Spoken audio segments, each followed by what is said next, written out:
President Trump's on his way to Beijing. Once there, he will hold talks, of course, with the Chinese leader Xi Jinping. Before he left Washington, Mr. Trump said he expects to have a long talk with the Chinese president about the Iran war, despite yesterday when he said the ceasefire is on massive life support. The US president, is now downplaying the need for help in reaching a deal with Tehran.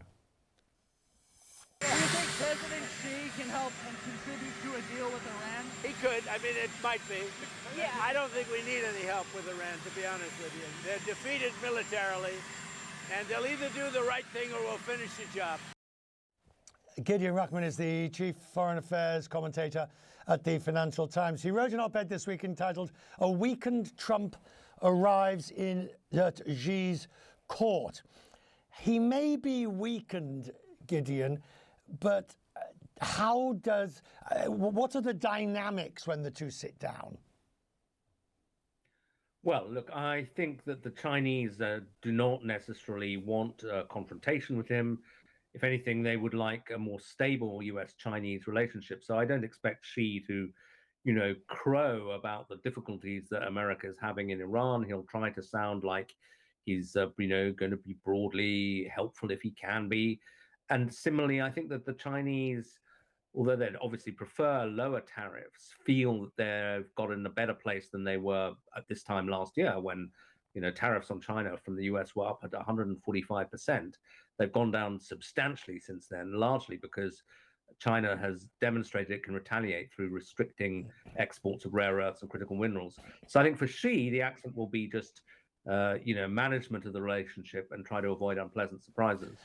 But do you think that this is one of those events where all of a sudden, you could find Donald Trump claiming Xi to be his best new BFF? Well, yeah. I mean, people have been waiting for that for some time. I think one of the sort of paradoxes of the Trump administration is that Trump has surrounded himself with China hawks, people who on trade really wanted to hammer China, who militarily were very suspicious of China. But he himself is sometimes said to be the most China-friendly person in the Trump administration. And a lot of that is based around his professed admiration for Xi Jinping. He would like to get on well with him. And I think part of him would love to be able to come back and say, I've got this fantastic new deal with China, loads of trade, perhaps lots of investment. Whether that actually comes off, I mean, I'm sure he'll get a headline figure that he can announce. But I don't think there'll be a complete rapprochement. Do you see any movement on Taiwan? I mean, it's difficult to know because Trump has used the situation where the US has never said one way or the other what it will be prepared to do with Taiwan in terms of nuclear, etc. They've used it to their advantage, and I'm wondering at what point China's going to push that further. Well, the Chinese have made it clear that they would like America to shift its position on Taiwan. What they're really hoping for is that Trump can be persuaded to say explicitly that he opposes Taiwanese independence as opposed to being neutral on the question. And that would be, sound like a small shift, but it would be a big shift in American policy and would really undermine Taiwan's position.